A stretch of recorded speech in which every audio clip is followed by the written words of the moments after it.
Assalamualaikum warahmatullahi wabarakatuh. Kali ini kita akan membahas tentang materi menuntut ilmu, di mana siswa diharapkan mampu mengetahui bagaimana proses menuntut ilmu, kemudian juga bisa menerapkan dalam kehidupan sehari-hari. Materi pertama yang akan kita bahas yakni tentang pengertian menuntut ilmu. Kemudian materi yang kedua dasar hukum, yang ketiga tentang syarat menuntut ilmu, yang keempat etika berilmu, kelima perbedaan orang berilmu, keenam sumber-sumber ilmu, ketujuh keberkahan menuntut ilmu, dan kedelapan adalah hikmah menuntut ilmu. Masuk ke materi pengertian menuntut ilmu. Pengertian menuntut ilmu itu sendiri mempunyai 3 arti. Yang pertama adalah ilmu berasal dari bahasa Arab, yaitu alima ya'lamu ilman, yang berarti mengerti, memahami benar-benar. Yang kedua, ilmu dari segi istilah ialah segala pengetahuan atau kebenaran tentang sesuatu yang datang dari Allah Subhanahu wa Ta'ala, yang diturunkan kepada rasul-rasulnya dan alam ciptaannya, termasuk manusia yang memiliki aspek lahiriah dan batinnya. Yang ketiga, pengertian ilmu yang terdapat dalam Kamus Bahasa Indonesia adalah pengetahuan tentang suatu bidang yang disusun secara sistematis menurut metode-metode tertentu yang dapat digunakan untuk menerangkan gejala-gejala tertentu di bidang pengetahuan tersebut. Lanjut kepada dalil menuntut ilmu. Quran surat At-Taubah ayat 122. A'udzu billahi minasyaitonir rajim. Bismillahirrahmanirrahim. Ya ayyuhalladzina amanu idza qila lakum tafassahu fil majalis تفسحوا في المجالس فافسحوا يفسح الله لعلكم وإذا قيل انشزوا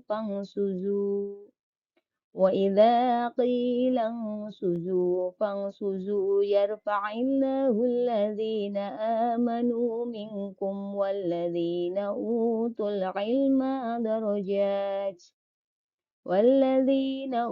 العلم درجات والله بما تعملون خبير. Shadaqallahul Azim. Artinya, tidak sepatutnya bagi mukminin itu pergi semuanya ke medan perang. Mengapa tidak pergi dari tiap-tiap golongan di antara mereka, beberapa orang untuk memperdalam pengetahuan mereka tentang agama, dan untuk memberi peringatan kepada kaumnya apabila mereka telah kembali kepadanya, supaya mereka itu dapat menjaga dirinya. Dalil yang kedua yakni hadis tentang menuntut ilmu. Ada hadis yang pertama yakni hadis dari riwayat Ibnu Majah dari Anas radhiyallahu anhu, yakni talabul ilmi faridatun ala kulli muslimin. Menuntut ilmu itu wajib atas setiap muslim. Yang kedua, hadis dari Ibnu Majah.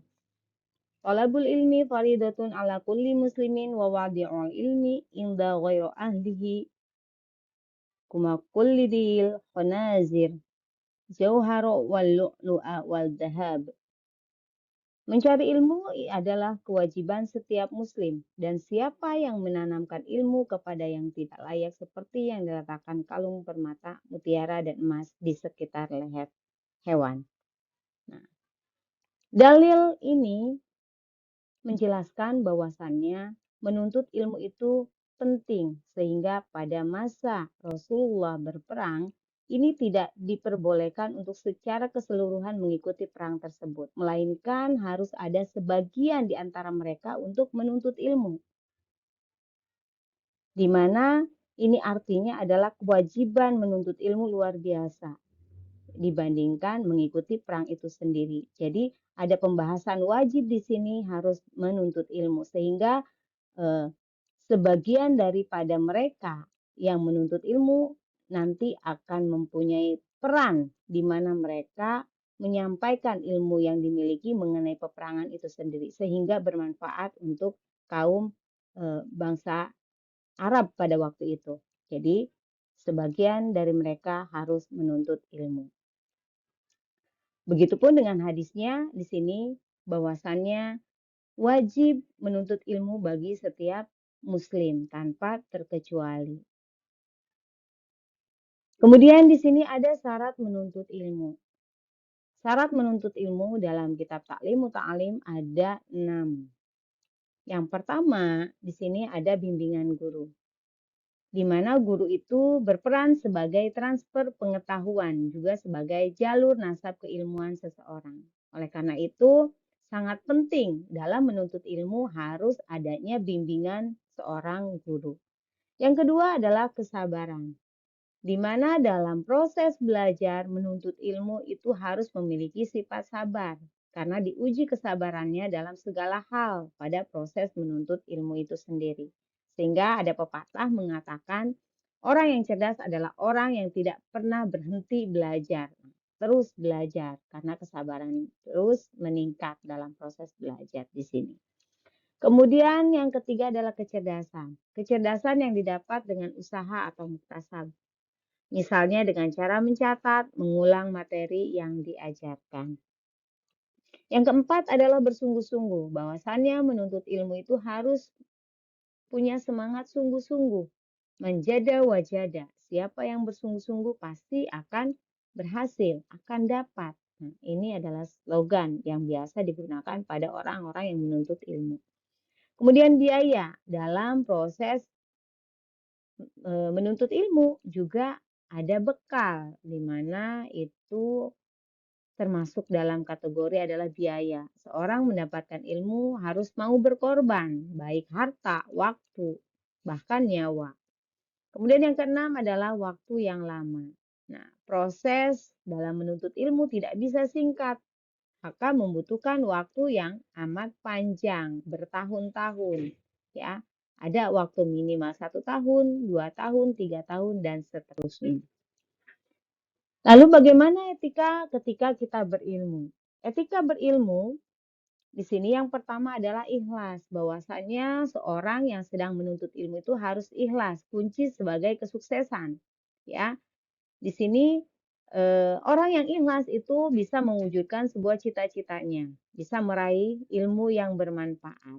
Karena dasar ikhlas dalam artinya dalam menuntut ilmu, kebaikan-kebaikan, mengerjakan atau melakukan sesuatu dalam proses menuntut ilmu dilakukan dengan ikhlas. Kemudian yang kedua berdoa. Dalam Islam diajarkan ketika hendak memulai segala sesuatu, kita selalu diiringi dengan doa. Ya, berdoa kepada Allah untuk bisa mendapatkan kemudahan-kemudahan, kelancaran-kelancaran segala sesuatu yang akan kita laksanakan. Yang ketiga adalah tidak malu dan tidak sombong. Orang yang berilmu itu hendaknya tidak ada rasa malu dalam arti ketika dia mengatakan sesuatu hal yang benar, maka katakanlah. Kemudian ketika dia tidak mengetahui segala sesuatu, maka tanyakanlah. Nah, disitulah makna daripada dia tidak malu. Dan kemudian tidak boleh sombong. Ketika seseorang sudah mendapatkan ilmu, hendaknya dia tawadu, tidak sombong, tidak menunjukkan bahwa dia adalah orang yang paling memiliki ilmu. Yang keempat adalah mengamalkan dan menyebarkan ilmu. Etika orang yang berilmu ketika dia sudah mendapatkan ilmu, maka sepatutnya lah harus mengamalkan ilmu itu sendiri dan kemudian menyebarkan.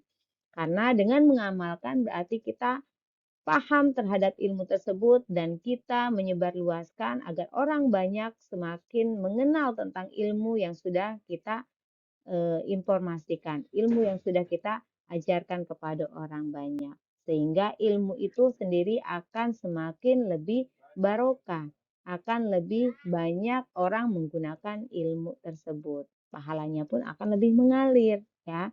Jadi harus diamalkan dan disebarkan ketika kita sudah mempunyai ilmu. Kemudian etika berilmu yang terakhir adalah pandai memanfaatkan waktu. Nah, orang-orang yang cerdas di sini menggunakan waktu itu mudah, ya. Dalam arti dia mampu memanage segala sesuatu yang digunakan oleh orang yang cerdas dalam memanfaatkan waktu ini bisa dengan efektif, ya. Seperti halnya pepatah mengatakan, gunakanlah waktu mudamu untuk sesuatu hal yang bermanfaat sehingga bisa menghasilkan sesuatu yang bermanfaat bukan hanya untuk diri sendiri, bahkan untuk orang lain. Nah, disinilah pemanfaatkan waktu ketika orang berilmu akan mampu mempunyai perilaku tersebut. Kemudian di sini ada perbedaan antara orang yang berilmu dan tidak berilmu. Sudah jelas sekali ya, kita bisa melihat dalam kehidupan sehari-hari bagaimana ciri orang yang berilmu dengan orang yang tidak berilmu. Di sini ada beberapa yang diangkat. Yang pertama, orang yang berilmu itu mempunyai banyak pengetahuan, sedangkan tidak berilmu ya sedikit pengetahuan. Kemudian orang yang berilmu itu dapat memimpin biasanya, ya. Kalau tidak berilmu biasanya dalam memimpin kurang dia untuk bisa mampu memimpin orang lain karena memimpin dirinya sendiri pun masih agak kesulitan.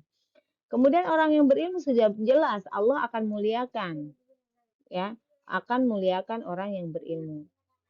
Namun untuk orang yang tidak berilmu, di sini dia mempunyai eh, perilaku yang kadang tidak bijak, kemudian mudah putus asa, kemudian juga pemarah. Beda dengan orang yang berilmu, dia bijaksana, kemudian tabah, sabar, dan kemudian mempunyai wawasan luas, kemudian juga selalu mempunyai sikap yang tenang, berpikiran maju dan stabil. Beda dengan orang yang tidak berilmu, dia akan berpikiran ke belakang.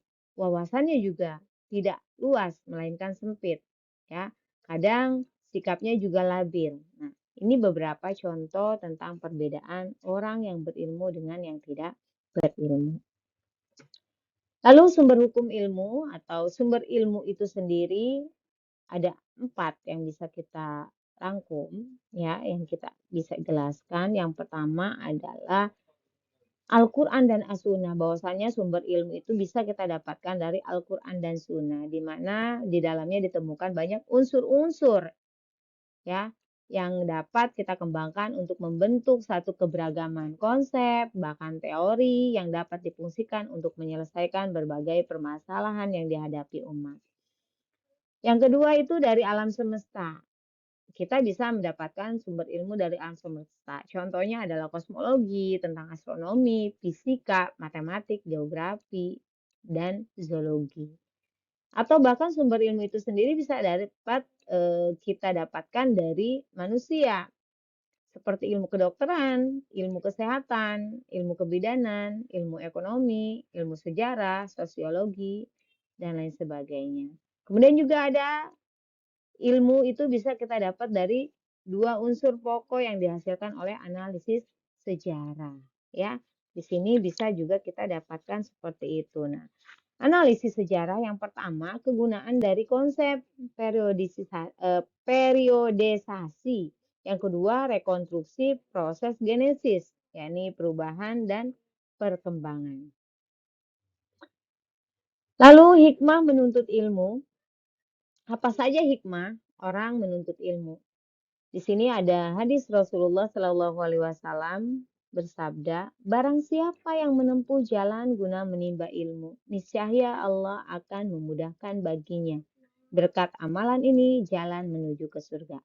Allah akan memudahkan orang yang mempunyai ilmu ini menuju ke surga. Sudah jelas seperti hadis riwayat Muslim. Kemudian yang kedua, barang siapa yang keluar rumah untuk menuntut ilmu berarti dia berada di jalan Allah sehingga pulang. Allah menjaga, Allah lindungi kemanapun orang itu pergi. Ketika orang menuntut ilmu, kemanapun dia melangkah Allah akan melindungi. Dari mulai dia keluar rumah hingga kembali lagi ke rumah itu Allah akan lindungi perjalanannya. Kemudian yang ketiga mendapatkan pahala yang mengalir terus ya. Seperti halnya yang kita ketahui 3 amalan anak soleh. Yang pertama adalah ilmu yang bermanfaat yang tidak akan pernah terputuskan amalan solehnya ketika dia sudah mendapatkan ilmu kemudian mengamalkannya. Maka ini adalah hikmah yang paling luar biasa. Yang keempat, agar tidak terlaknat. Orang yang mempunyai ilmu ternyata Allah tidak akan pernah melaknat orang tersebut ya. Kenapa? Karena di sini dalam hadis riwayat Tirmizi dikatakan dunia dan seisinya terlaknat kecuali yang memanfaatkannya demi kepentingan zikrullah ya, dan yang serupa dengan itu pada ulama dan orang-orang yang menuntut ilmu. Luar biasa di situ. Kita akan terjaga oleh Allah, dijaga oleh Allah dari sifat-sifat yang bisa melaknat kita. Nah, orang yang berilmu berarti Allah akan menjaga kita dari siksaan laknatullah seperti itu. Kemudian yang kelima, di sini Allah akan meninggikan derajat orang yang berilmu. Beberapa derajat sudah jelas berbeda tadi antara orang yang berilmu dengan yang tidak berilmu. Maka derajatnya pun Allah akan bedakan di situ. Ya, Allah tinggikan orang yang berilmu beberapa derajat. Yang keenam, dimudahkan jalannya menuju surga seperti hadis riwayat Muslim di sini. Barang siapa menempuh jalan untuk menuntut ilmu agama, pasti Allah membuat mudah baginya jalan menuju surga. Yang ketujuh, di sini juga dikatakan Imam Syafi'i berkata, barang siapa taat kepada Allah Subhanahu wa taala dengan ilmu, maka bermanfaatlah batinnya. Menjaga diri dari hal-hal yang buruk sebagaimana Imam Syafi'i berkata, barang siapa tiada menjaga dirinya, maka tak bergunalah ilmu. Jadi dengan ilmu itu orang akan terjaga dengan perilaku-perilaku. Hatinya pun akan tertata tanpa sedikit pun kesulitan-kesulitan ya. Di sini adalah orang yang tidak menjaga dirinya karena dia tidak punya ilmu kan, akhirnya tidak mampu melakukan sesuatu hal bisa menjaga dirinya dan batinnya. Beda dengan orang yang berilmu di sini pasti akan mampu menjaga batinnya karena dengan ilmu tersebut dia diberikan petunjuk ya. Kemudian yang terakhir adalah ilmu adalah lebih utama daripada ibadah sunnah. Nah, ini juga yang banyak sekali kita suka mendengar. Ilmu lebih utama daripada ibadahnya sunnah. Maka ketika orang sedang menuntut ilmu, pahalanya lebih besar dibandingkan melaksanakan amalan-amalan sunnah. Lalu keberkahan ilmu itu sendiri bagaimana? Keberkahan mencari ilmu yang pertama, dia akan terlihat semakin tulus ikhlas dalam beribadah kepada Allah. Semakin sesuai dengan syariat dan sunnah Nabi dalam mempelajari dan mengamalkan ilmu ini. Yang kedua, ilmu itu semakin menumbuhkan rasa takutnya seseorang kepada Allah. Siapa yang takut kepada Allah, maka dialah orang yang berilmu. Ya, sudah jelas tuh di situ. Karena siapa yang bermaksiat kepada Allah, maka dialah orang yang jauh dari ilmu. Ilmu tersebut akan menjadikan pada diri seseorang semakin tawadu, rendah hati, menjadikan hati tunduk dan khusyuk kepada Allah Ta'ala. Nah, merasa hina di hadapan Allah, kemudian semakin mudah untuk menerima kebenaran dari siapapun. Malik bin Dinar berkata, sesungguhnya jika engkau menuntut ilmu dengan tujuan untuk diamalkan, maka ilmu itu akan membantu tawadu. Jika engkau menuntut ilmu bukan untuk diamalkan, maka ilmu itu hanyalah akan membuatmu semakin bangga terhadap diri atau kamu akan menjadi sombong. Disinilah keberkahan ilmu. Ya, cukup untuk kali ini pembahasan tentang ilmu. Mudah-mudahan bisa mendapatkan manfaat dari materi kali ini dan semakin semangat dalam menuntut ilmu serta bisa mempraktekkan dalam kehidupan sehari-hari bagaimana kita berperilaku, beretika dalam menuntut ilmu. Sekian, wassalamualaikum warahmatullahi wabarakatuh.